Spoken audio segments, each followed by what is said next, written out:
I bought an MP5.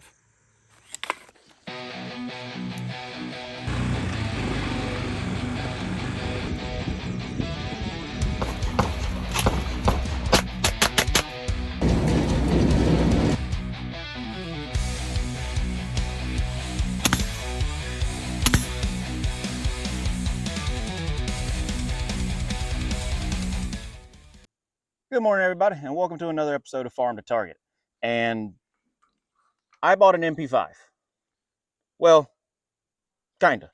It's actually a Zenith ZF-5, which is an American-made copy, and might I add, quite a good one. It is about as close as you can get to the real thing without spending HK money. Not much less than HK money, but enough less to justify it. Made in the U.S. here in Virginia, in the backwoods of Virginia. The best things come from backwoods of Virginia. You got moonshine, meth, and MP5s. Can't beat that. So here we are, full size, ready to rock, ready to lock. If I have my history correct, there was a point where Zenith was actually importing these from overseas and then restamping them. And then a couple years ago, they actually brought the tooling stateside and actually started making them here in the States. So, but here we are, as close as I'm ever going to get to a real MP5. Paid Uncle Sam, enough in tax stamps to make this as close to my dream MP5 as I can get. And I'm very happy with it. So, but while we're here today is to really kind of pose a question. And that question is, does this 60 some odd year design still have a place in the modern firearms world? Just a quick history. H&K introduced the MP5 in the mid 60s. It's been adopted by pretty much every single, military around the world in some form or fashion, one way or another. Has probably seen every single conflict from sea to shining sea. You name one, it's been there.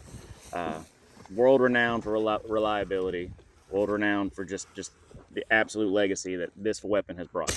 But as times have changed and we've gotten on with, pistol caliber carbines, short barreled rifles, does a 9mm roller delayed pistol caliber carbine still have a place in the world today?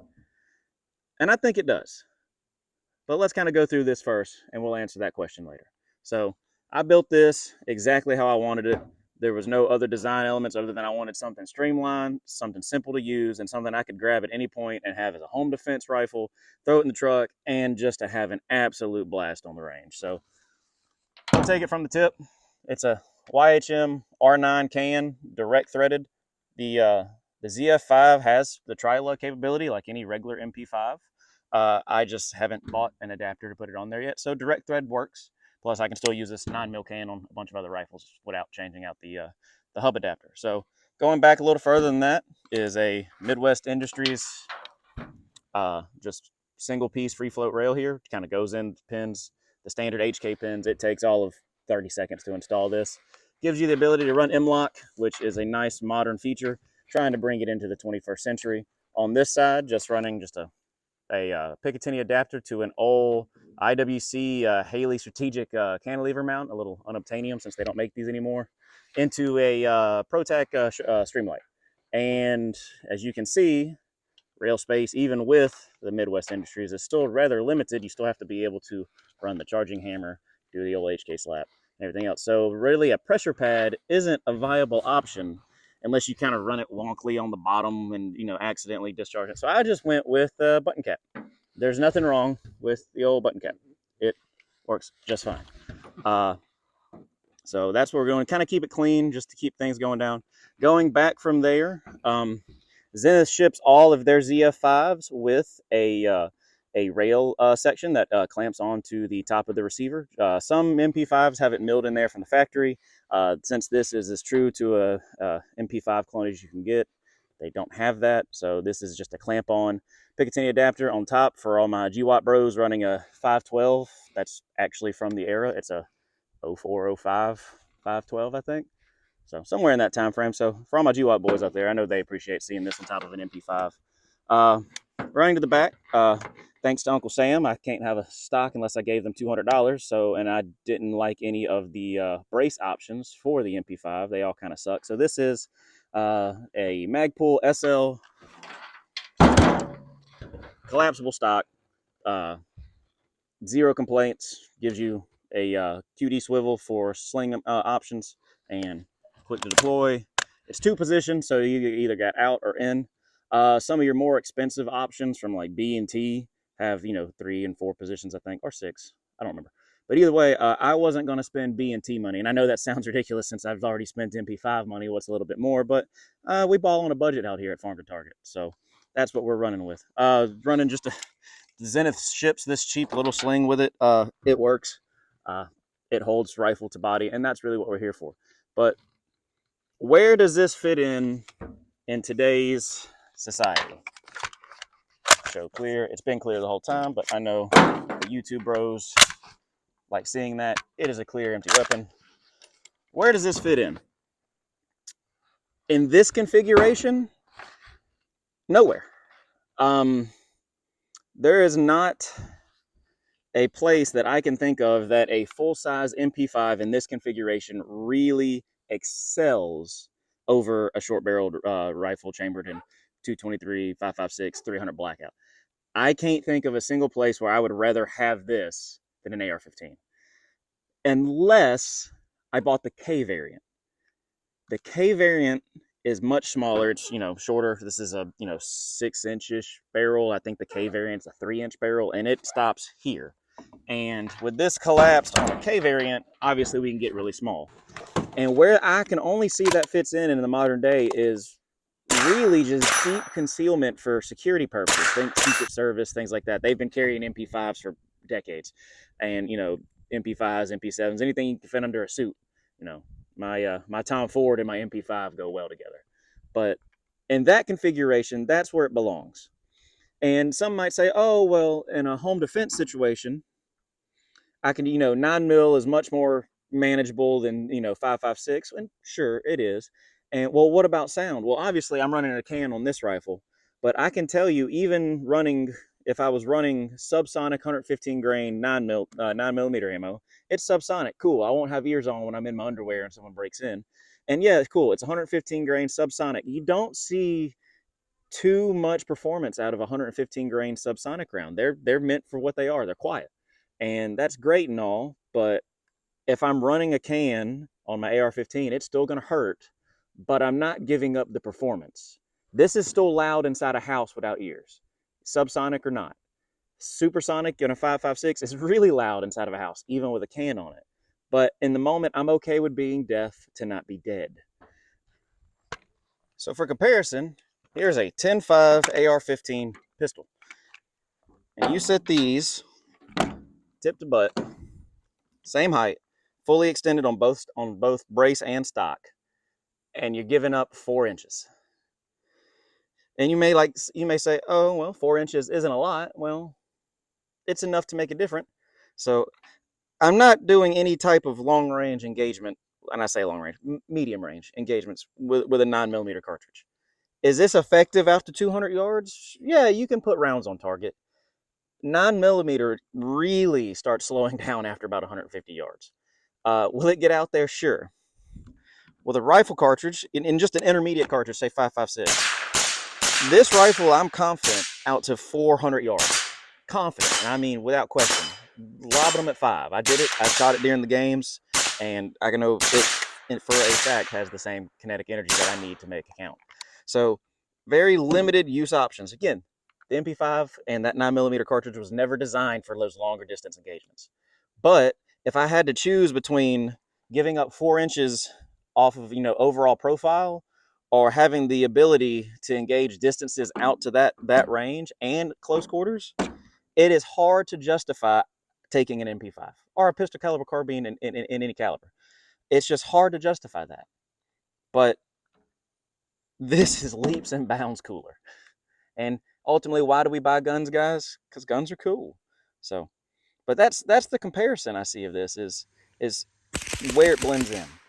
This configuration right here, as cool as it looks, as high speed, low drag, tier goober, or whatever you want to make it, doesn't really have a place that outshines a 10.5 rifle, pistol, whatever you have. There's nowhere I see that it outshines it.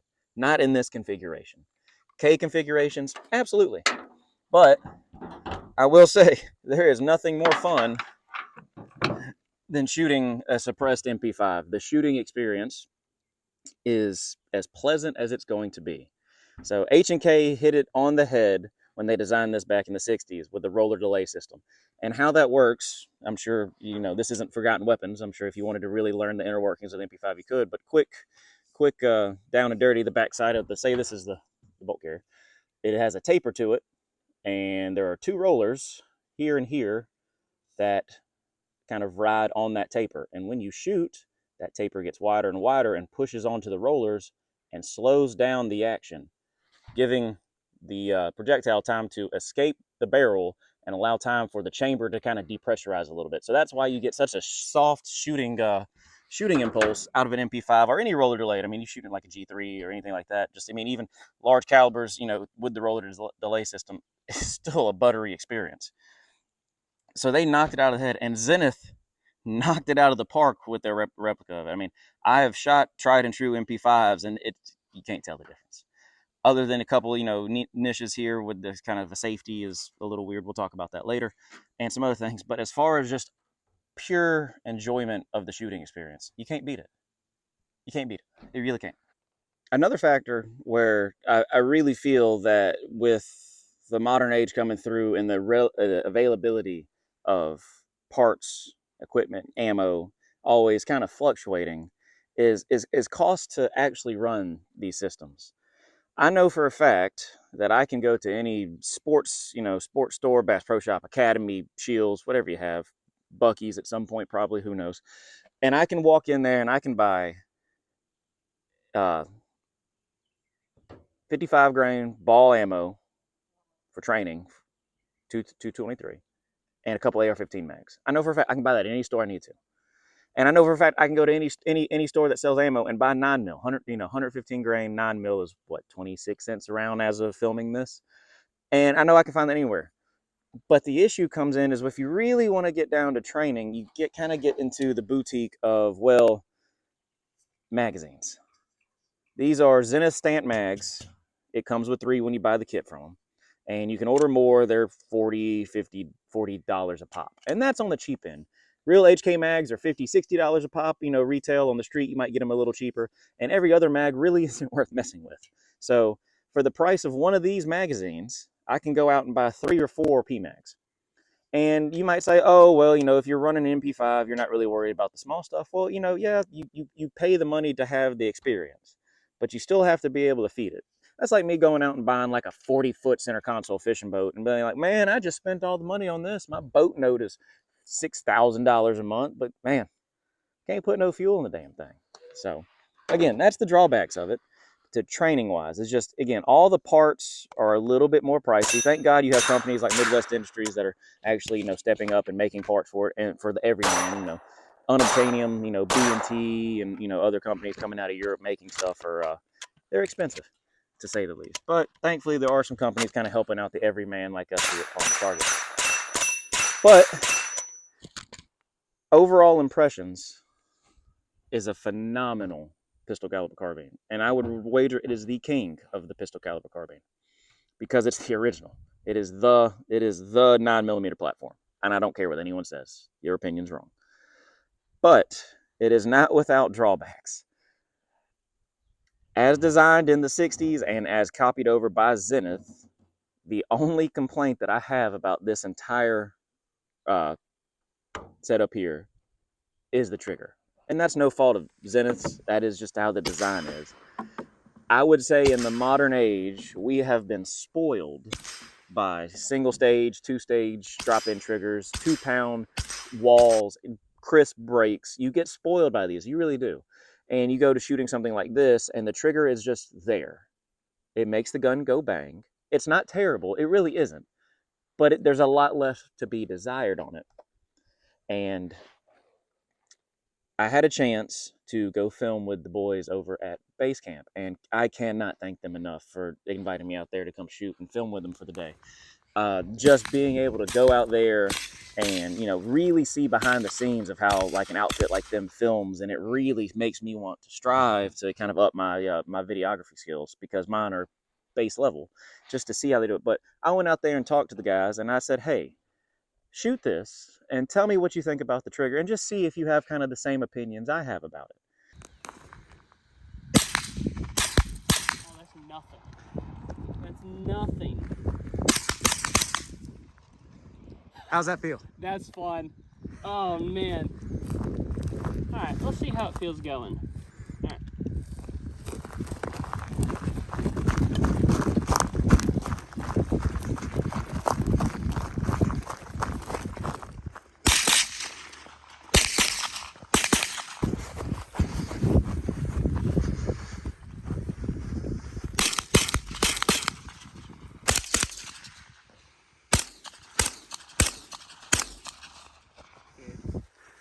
How does it feel? Makes me want something with a short barrel so bad. Oh, get you one.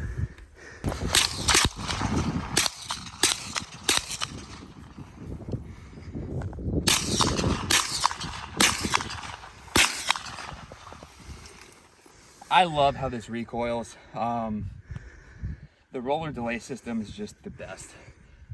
It's just this gentle little push into your shoulder. It's killer. It's also a lot lighter than my Spear LT. Dude, this is a good build. I like the Midwest rail on here. I like the light. It just feels great. I can really get purchase on it So very easily. The MP5K that I ran, it was so short that it was SBR'd, so you had to use the foregrip. And I just love being able to C-clamp it like that. you get a full grip on it. That was my one deciding factor against the K.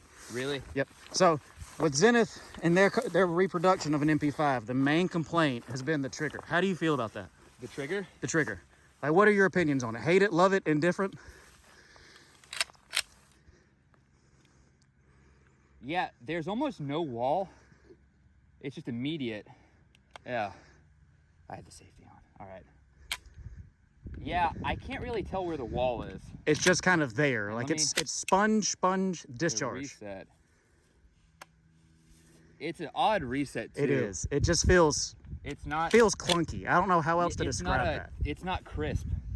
It feels like spongy is a really good way to describe it. Almost like you're pushing through water, or like gel. That's a good way to say it. Like there's no wall. Yeah. Like, you know, I guess if we're just so used to these days shooting AR platforms with 2-pound, you know, single stage triggers, or even a 6-pound mil-spec trigger is something we've become accustomed to, because even those still have some type of a wall with a break to it.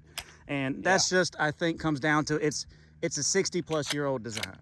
And that design has remained unchanged, and it's just something they've kept. It wasn't a concern for them back then, so keep the same design. So we've just come so far with firearms technology and in the precision and the machining and things of that nature to where we are now. Just we've become accustomed to the finer things in life. So It went exactly how I imagined it would. They loved it. They loved the system. It's phenomenal. But the trigger's just there. And when H&K designed this back, in 66, whenever, I'm sure they weren't worried about high-speed, low-drag Tier 1 operators having the crispest trigger break they can. My boys doing wet works back in the 70s and 80s just needed it to go bang. And again, the reliability and the track record of the MP5 platform shines. So I wouldn't change it.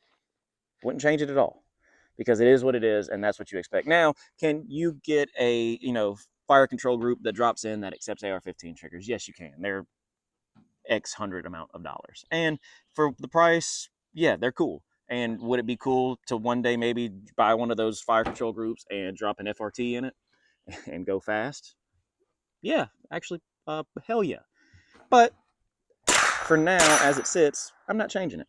It shoots well, it performs well, it runs flawlessly, and it's just straight up cool.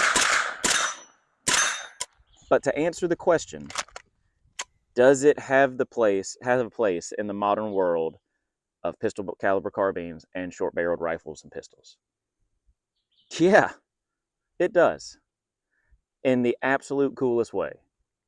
At the range, on a detail, wherever you want to.